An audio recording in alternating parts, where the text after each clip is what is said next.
Hello बच्चों, कई बच्चों ने कमेंट किया है कि मैम गॉस थ्योरम बता दीजिए। तो आज मैं नोट्स नहीं लेकर के आई हूँ। अगर आपको नोट्स चाहिए होगा इस टॉपिक का तो प्लीज़ एक बार और कमेंट कर दीजिएगा, मैं नोट्स के साथ आपको ये चीज़ समझा दूँगी। चलिए अभी आपको मैं गॉस थ्योरम समझा देती हूँ। गॉस थ्योरम पढ़ने के लिए हमें कुछ चीज़ें पहले और जाननी ज़रूरी हैं, जैसे एरिया वेक्टर। एरिया वेक्टर क्या होता है? एरिया वेक्टर, एरिया को हम स्केलर और वेक्टर दोनों क्वांटिटीज़ में कंसिडर कर सकते हैं। सुविधा के अनुसार कई जगह पर एरिया को वेक्टर के रूप में माना जाता है। तो जैसे ये कॉपी है, अगर इस पर हमें एरिया वेक्टर बनाना है तो एरिया वेक्टर हमेशा सरफेस पर परपेंडिकुलर लिया जाता है। जैसे कि ये मेरी फिंगर इस कॉपी पर परपेंडिकुलर है, ये पेन इस कॉपी पर परपेंडिकुलर है। तो एरिया पर परपेंडिकुलर अगर हम बनाते हैं, that means perpendicular on any surface is called area vector. ठीक है, एरिया वेक्टर उसको हम ए या स्मॉल एरिया जब हम कंसीडर करते हैं तो डी ए लिखते हैं, या किसी किसी बुक में आप इसको सरफेस एरिया बोलते हैं तो डी एस वेक्टर कंसीडर कर लेते हैं। ठीक है, ये हो गया एरिया वेक्टर। ये जो एरिया वेक्टर होता है परपेंडिकुलर जो बनाते हैं, इसकी कंडीशन है कि ये आउटवर्ड डायरेक्शन में ही कंसीडर किया जाता है।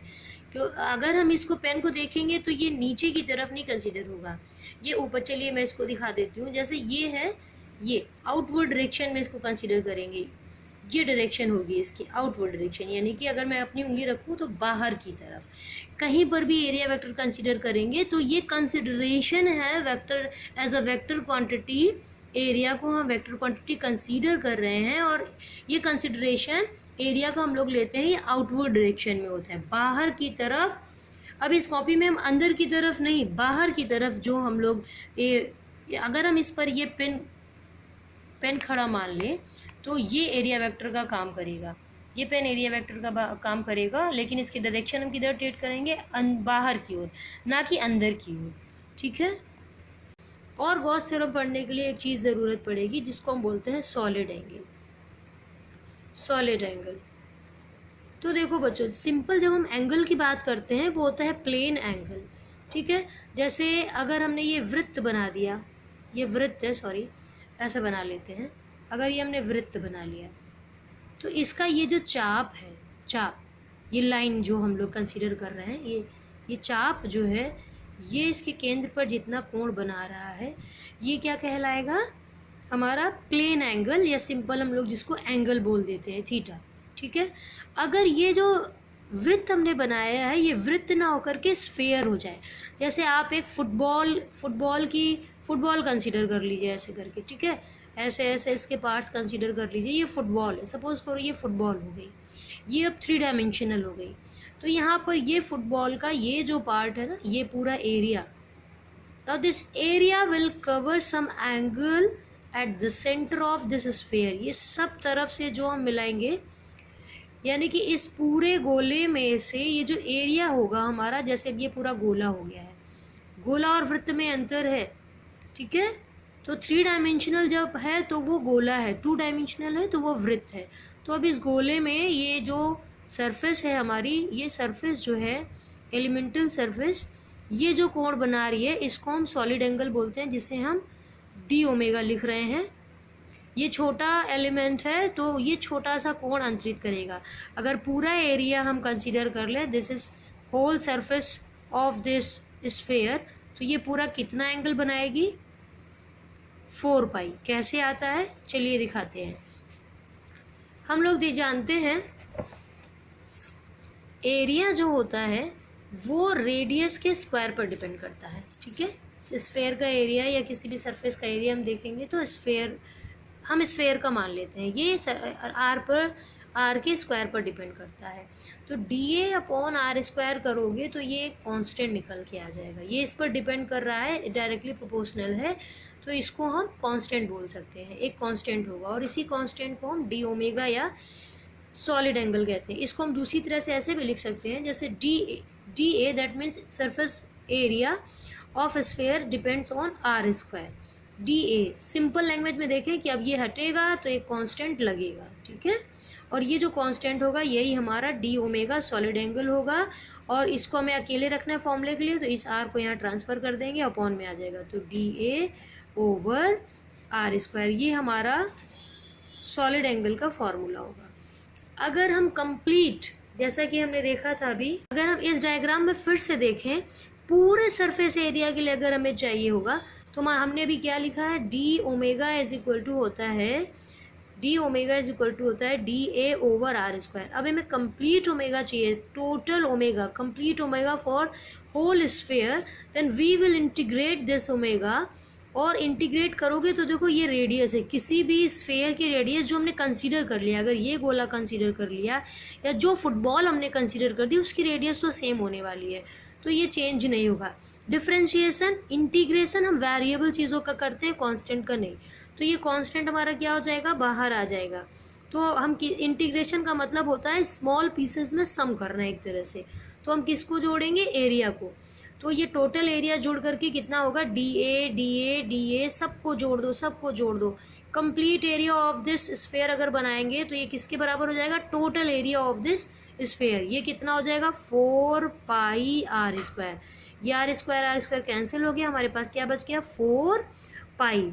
यहाँ समझाया कि पूरा कंप्लीट स्फेयर अपने केंद्र पर जो कोण अंतरित करेगा वो घन कोण कितना होगा, 4 पाई के बराबर होगा, क्योंकि हमें पता है the total solid angle subtended by the total surface area of the sphere considered is integration of dA और 1 upon I square बाहर है, and that will give 1 upon I square into 4 pi square the total surface area of the sphere considered, and this R square will cancelled.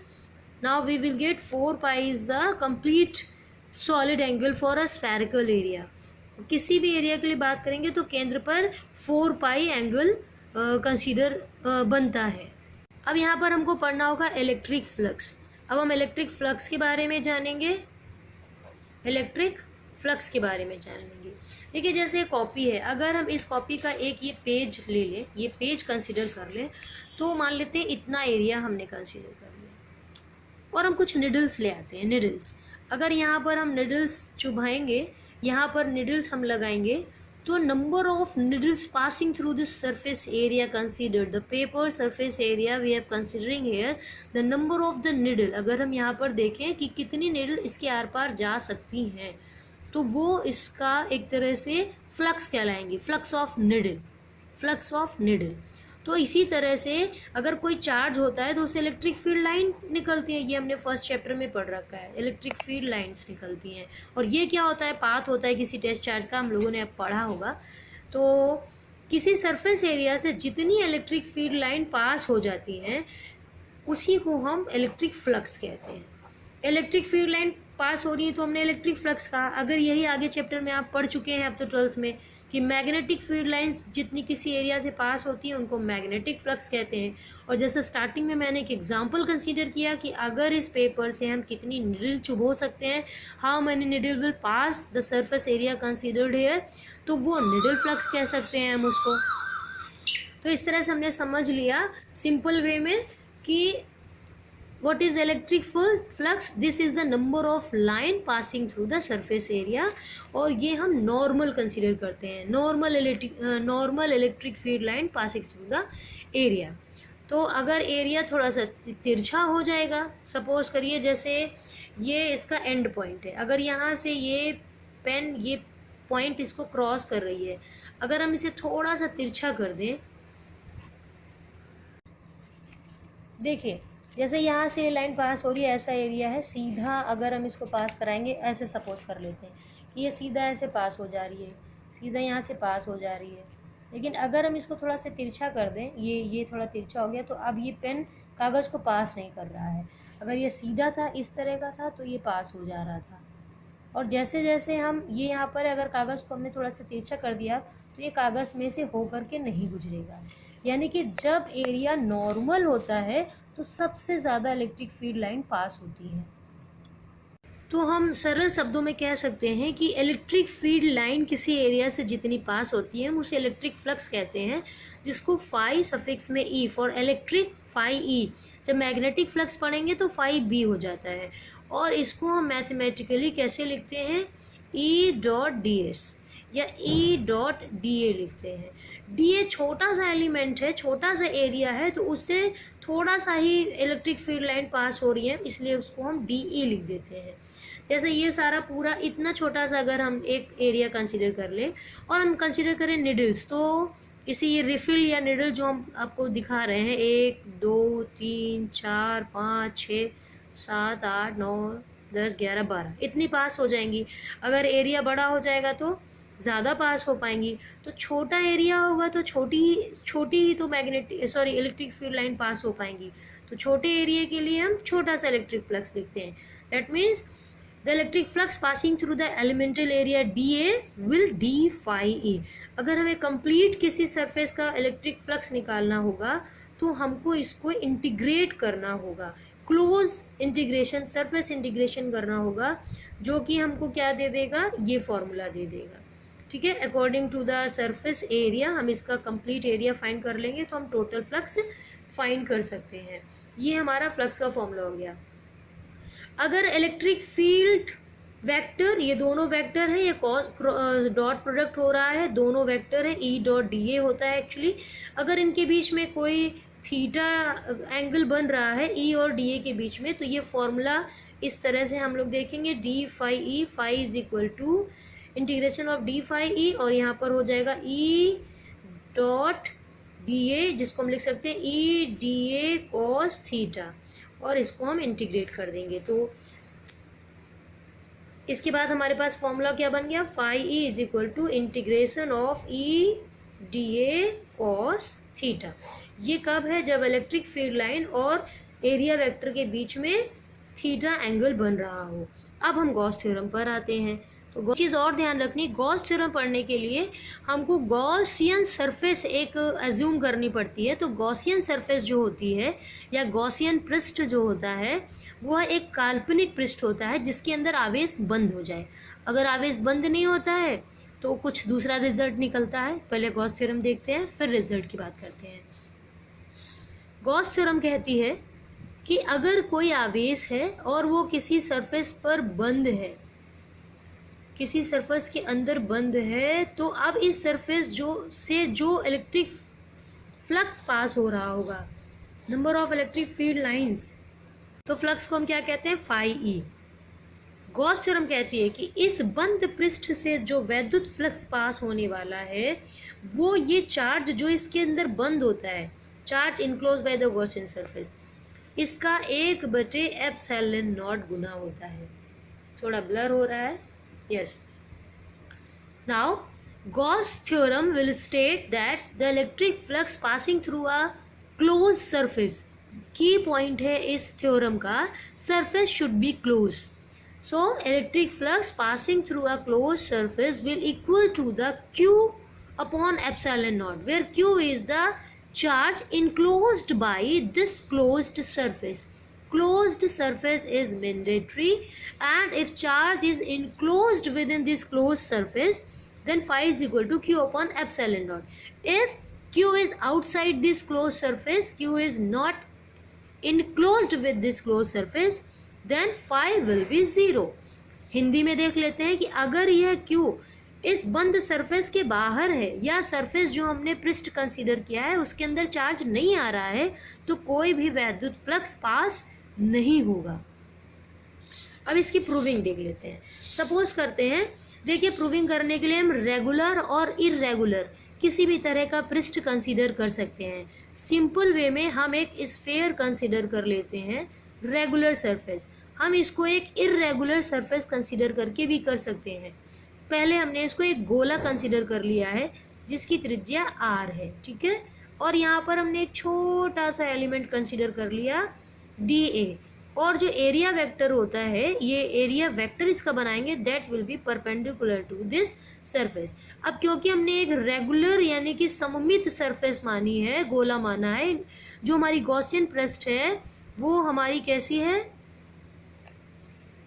Blur हो जाता है video बार बार। हमने एक गोला मान लिया है और इस गोले पर अगर हमने इसके केंद्र पर कोई चार्ज रख दिया है Q, तो यहाँ पर जो इलेक्ट्रिक फील्ड लाइन होंगी बच्चों, देखिए हर दिशा में रेडियली आउटवर्ड होंगी फॉर पॉजिटिव चार्ज। हम लोग जो कंसीडर कर रहे हैं वो पॉजिटिव चार्ज कंसीडर कर लेंगे, ये हमारी इलेक्ट्रिक फील्ड लाइन होंगी। तो हम देख रहे हैं दिस डी ए वेक्टर, जो पहले मैंने छोटा सा वेक्टर बनाया था, और ये जो हमने इलेक्ट्रिक फील्ड वेक्टर बनाया है, जो हमने फर्स्ट चैप्टर में पढ़ा था कि प्लस चार्ज से बाहर की ओर वैद्युत बल रेखाएं होती हैं और माइनस चार्ज में थोड़ा सा प्रॉब्लम होता है, इस तरह से ब्लर हो जाता है वीडियो, अंदर की ओर होती है। अगर आप चाहेंगे तो हम आपको ये भी समझा देंगे कि why this electric field lines are outward और इनवर्ड डायरेक्शन।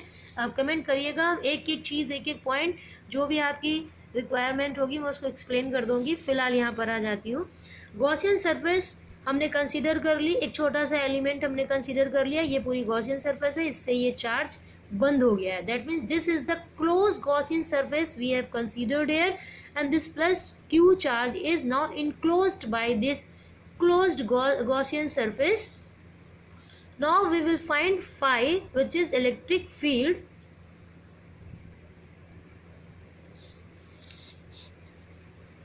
एक सेकंड रुकिए बच्चों, बार बार ब्लर हो जा रहा है, थोड़ा सा डिस्टरबेंस हो रहा है। तो देखिए बच्चों, हमको फाई अब फाइंड करना है। इसके लिए फाई फाइंड करना है, ये कहीं गॉस थ्योरम प्रूव करनी है। That means we have to calculate phi is equal to Q upon epsilon naught. Now how will we find it?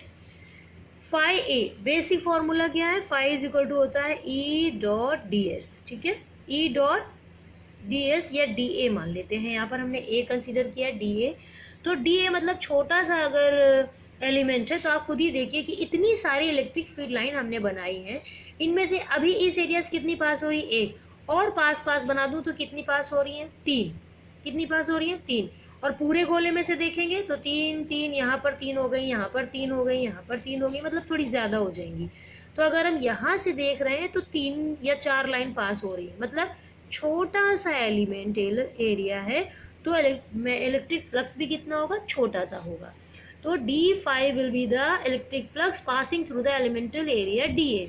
अगर हमें टोटल फ्लक्स चाहिए होगा तो हमको इस d5e को इंटीग्रेट करना होगा। इसका मतलब इंटीग्रेट किसको करेंगे? e dA को हम इंटीग्रेट कर देंगे। एक स्टेप मैंने यहाँ छोड़ दी है, मैं उसको यहाँ पर क्लियर कर देती हूँ। e dA और यहाँ पर ये d5 हम फाइंड कर रहे हैं, और यहाँ पर हो जाएगा cos 0 डिग्री। यहाँ पर dA डॉट प्रोडक्ट है, इन दोनों के बीच का हम एंगल देखेंगे। हम यहाँ पर देख रहे हैं this small vector, area vector we have considered first, and the electric field line which we draw later, both are in the same direction. That means theta in between dA and A will be 0। Hindi में देख लेते हैं, ये electric field vector है और ये area vector, दोनों एक ही दिशा में जा रहे हैं, तो इनके बीच का जो कोण होगा थीटा वो 0 डिग्री होगा, और cos 0 होता है 1, इसलिए अगली स्टेप में cos का कोई भी टर्म नहीं बचा। अब इसको हम क्लोज इंटीग्रेशन मतलब कंप्लीट इंटीग्रेशन करते हैं, और फिर से हमने ये एक गोला माना था, सममित गोला, मैंने सिमेट्रिकल सरफेस कंसीडर की थी, और एक गोले का कंप्लीट एरिया कितना होता है बच्चों? 4 पाई r स्क्वायर। और हमने ये जानते हैं कि इस Q के कारण r दूरी पर अगर हम इलेक्ट्रिक फील्ड निकालेंगे तो वो कितनी होती है? 1/4 pi epsilon not Q upon r square. और यहाँ पर हमने A कितना फाइंड कर लिया है? ये 4 पाई r स्क्वायर, जो क्या है? गोले का पृष्ठीय क्षेत्रफल। अब 4 पाई, ये 4, ये पाई, ये r स्क्वायर कैंसिल हो गया, 4 पाई r स्क्वायर। ये 3 टर्म नीचे के कैंसिल हुए, क्या बचा? नीचे बचा एप्सिलॉन नॉट, और ऊपर के 3 टर्म कैंसिल हो गए। 1 का Q में मल्टीप्लाई करोगे तो अल्टीमेटली 1 ही आना है, सॉरी Q ही आना है। तो हमारे पास फाई क्या निकल के आ गया? टोटल फाई क्या आ गया? Q upon epsilon not. तो देखिए बच्चे, हमने एक सममित गॉसियन पृष्ठ माना था गोला, उसमें फिर हमने छोटा सा एलिमेंट माना, और उस छोटे से एलिमेंट के कारण हमने छोटा सा इलेक्ट्रिक फ्लक्स निकाला। और मैंने आपको ये चीज़ समझाई भी, by drawing the electric field line passing through this area that will be less as compared to the total electric field line passing through this Gaussian surface whole sphere considered in this proving। अब यहाँ पर हम देख लेंगे फिर हमने इनके बीच में डॉट प्रोडक्ट किया, cos थीटा का टर्म आया, हमने देखा दोनों की डायरेक्शन सेम है, तो ये 0 हो गया। उसके बाद में इस कॉस का टर्म हट गया, ई बचा, डी ए बचा। अब जब पूरा फ्लक्स निकालेंगे पूरे गोले के लिए तो हम इसको इंटीग्रेट कर देंगे और क्या आ जाएगा, ई डी ए को इंटीग्रेट कर दिया तो आ गया 4 पाई आर स्क्वायर, जो कि पूरे गोले का पृष्ठीय क्षेत्रफल है। फिर ई को हम सिंपल जो कूलम्ब्स लॉ के बाद हम पढ़ते हैं, इलेक्ट्रिक फील्ड फाइंड करते हैं due to a point charge, simple formula लगा देंगे, ई बराबर 1/4πε0 क्यू अपॉन आर स्क्वायर, जिससे ये 3 टर्म कट गए, बचा क्यू अपॉन एप्सिलॉन नॉट। और इस तरह से सिंपल वे में गॉस थ्योरम प्रूफ हो गई है। इसके अलावा और कुछ आपको चाहिए होगा तो आप कमेंट करिएगा। इर्रेगुलर शेप का चाहिए होगा तो मैं वो भी समझा दूंगी। फिलहाल एग्जाम में आपको करना होता है, मार्क्स आपको दोनों से मिलेंगे। देखिए, पढ़ने के लिए, बताने के लिए क्लास है, टीचर्स हैं, हम लोग स्कूल में भी पढ़ते हैं, बच्चे कुछ कोचिंग में भी पढ़ते हैं, हम लोग यूट्यूब में भी बहुत सारे वीडियोस देखते हैं। सब कुछ पढ़ लेने के बाद you have to store in your mind, then after you have to put all effort in your exam copy. और जितना आप कॉपी में लिखेंगे उतना ही मार्क्स मिलेगा। कितना आप ज़्यादा पढ़ के जाएंगे और एक ही टॉपिक में सारा एफर्ट डाल देंगे तो आपको मैक्सिमम मार्क्स जो 5 या नंबर या 3 नंबर आएंगे उससे ज़्यादा आपको नहीं मिलेंगे। तो आप एक सिस्टमेटिक वे में लिखिए, जितना इफ़ेक्टिव आप लिख सकते हैं। थोड़े से शब्दों में गागर में सागर भरने वाली बात हो तो यहाँ पर लिखने के लिए एक आपको स्टेटमेंट लिखनी पड़ेगी, जैसे मैंने स्टार्टिंग में समझाया। Electric flux passing through a close surface will equal to the Q upon epsilon naught, where Q is the charge enclosed by the closed surface। उसके बाद में हम लोग जो कंसीडर करते हैं उसको हमें शब्दों में लिखना होता है। That means let us consider a charge Q। आप मेरी आवाज़ को पॉज कर करके नोट्स बना सकते हैं। Let us consider positive charge Q. Then after draw a Gaussian surface which is in the form of a sphere. Now then consider an elemental area dA and draw elemental area vector this dA। ये मैंने बना दिया, आपको दिख रहा होगा।